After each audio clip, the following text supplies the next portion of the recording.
साफ बच गए, एकदम बच गए, बाल बाल बच गए, साफ बच गए। एक संभावित खतरा। आपसे हमने कहा कि 2 मिनट बदलने के बारे में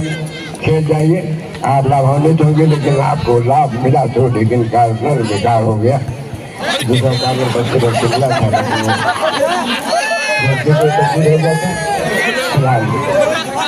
दबाव में आप एकदम अपने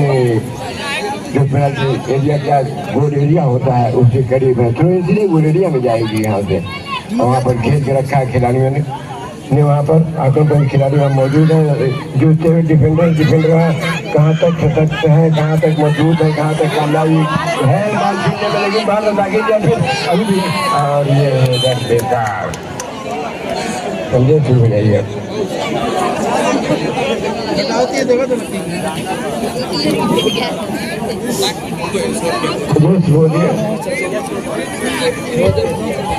और इसी बीच फिर एक बार यहाँ पे किक लेने का मौका आसाम के खिलाड़ी को यहाँ पे मिलता हुआ, और एक बार लंबा किक बिल्कुल गोल लाइन के पास ये गेंद, लेकिन इसी बीच वहाँ पे कलकत्ता खिलाड़ी ने गेंद को अपने कब्जे में लिया, लेकिन गेंद साइड लाइन के बाहर जाते हुए। और एक बार फिर यहाँ पे थ्रो करने का मौका आसाम के खिलाड़ी को मिलता हुआ, देखा जाए ये थ्रो कितना कारगर साबित होता है। फिर एक बार गेंद यहाँ पे मिड लाइन के पास, वहीं भी दोनों तरफ के खिलाड़ी आपस में लेते हुए, लेकिन इसी बीच में फिर एक बार गेंद यहाँ पे साइड लाइन के बाहर जाती है और थ्रो करने का मौका आसाम के खिलाड़ी को मिलता हुआ। और इसी बीच अपने साथी खिलाड़ी को गेंद देते हुए मरियम ने इस बार गेंद को पहुंचा दिया सीमा के पास। सीमा जब तक गेंद को कवर पाते, इसी बीच एक लंबा किक जरूर मिड लाइन के पास इस गेंद को पहुंचा दिया है। वहां भी अभी भी दोनों ही तरफ के खिलाड़ी एक दूसरे से संघर्ष करते हुए, आसाम के खिलाड़ी रीमा ने अपने गेंद को कब्जे में लिया है। और इसी बीच फिर एक बार अपने साथी खिलाड़ी को वहां पे गेंद देते हुए पायल जब तक गेंद वहां पे पाते, इसी बीच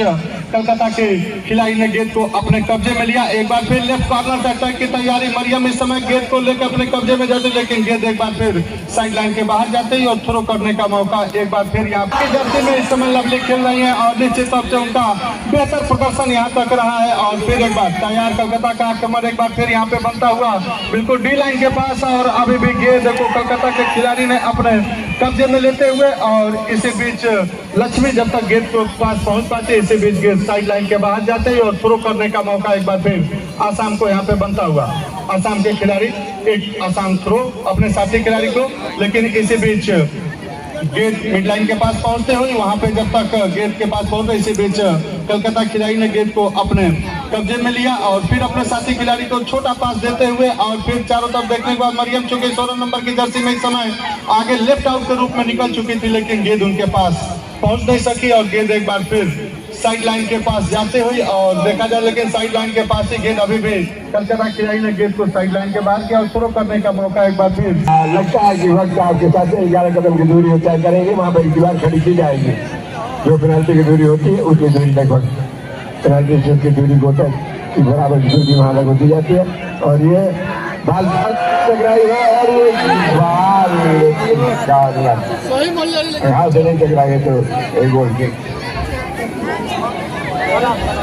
मारा तो बहुत सही था यार। 1 फीट नीचे 1 फीट ऊपर की बात अगर होती तो मरियम के द्वारा लिया गया था, निश्चित तौर से काफी कारगर था। फिलहाल अजय पांडे जी मंच करे, अजय पांडे जी अब खेले ने मुझे कहा था कि दोनों टीमें टक्कर की है और कोई टीम कम तक नहीं बनेगी, पूछता से खेला जरूर। दोनों टीमों ने बेहतर कुछ नजर आए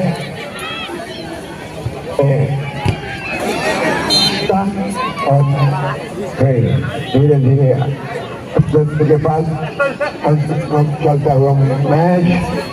मिनट नहीं बाकी होंगे, मिनट शायद बाकी हो, तो रेफरी की विजन थोड़ी देर बाद लंबी होगी और खेल प्रगति पर अंतिम क्षणों का चलता हुआ खेल अपने हाथ से खेलने के लिए अभी भी दुरुस्त और गलत थी। बार हमें सब कुछ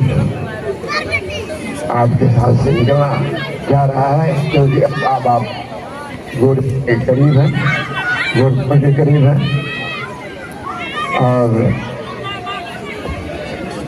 और ये किक एरिया में जाएगी, गोल पोस्ट में जाएगी। रेफरी की वजह लंबी किक लंबी किक हो इससे पहले और यहाँ पे हैंड दिया गया है और आखिरी क्षणों में धीरे धीरे मुकाबला गनीमत है मंदिर से खेल को खत्म करो, मंदिर से खेल को खत्म कर दिए। और इसी बीच और यहाँ पे गोल होता है तो जीवन ज्योति शिक्षा निकेतन के प्रबंधक उमेश द्विवेदी जो 500 रुपए का पुरस्कार यहाँ पे अगर ये गोल में अगर जो तब्दील हो जाता है, देखा जाए मरियम क्या कुछ करती है। इसी बीच एक लंबा किक मरियम का और काफी अच्छा किक यहाँ पे, लेकिन गोल लाइन के बाहर जाता हुआ और इसी बीच फिर एक बार किक लेने का मौका यहाँ पे मिलता हुआ आसाम को यहाँ पे। और देखने बात होगी क्या कुछ हो पाता है जीत के लिए। देखिए बिल्कुल यहाँ पे जीत तो किसी भी जो भी खिलाड़ी यहाँ पे जो भी जुनून के साथ इस मुकाबले पर गेंद एक बार फिर साइड लाइन के बाहर जाती है और थ्रो करने का मौका एक बार फिर यहाँ पे कलकत्ता को मिलता हुआ। और एक बार फिर यहाँ पे कलकत्ता आक्रमण की तैयारी, लेफ्ट कॉर्नर से एक बार लंबा थ्रो बिल्कुल अपने साथी खिलाड़ी को देते हुए बिल्कुल कॉर्नर लाइन के पास एक बार साइड लाइन के बाहर जाते हुए और वहाँ पे मौजूद खिलाड़ी अब देखने वाले लवली क्या करती है। लवली वहाँ पे थ्रो करने के लिए तैयार थी और इसी बीच ये गेंद लवली के पास और लवली ने गेंद को उठा दिया। वहाँ पे खिलाड़ियों ने अपने हेडर के माध्यम से गेंद को साइड लाइन के पास पहुंचा। एक बार फिर लंबा किक, वहाँ गोलकीपर गोलकीपर ने गेंद को अपने कब्जे में लिया और खतरा जो बना था वो चलता हुआ और फिर एक बार किक लेने के लिए तैयार और लंबा किक बिल्कुल मिड लाइन के पास। अब आखिरी क्षणों में धीरे धीरे यह मुकाबला जाता हुआ और इसी बीच फिर एक बार आक्रमण की तैयारी यहाँ पर तेज होती है। आसाम के खिलाड़ी ने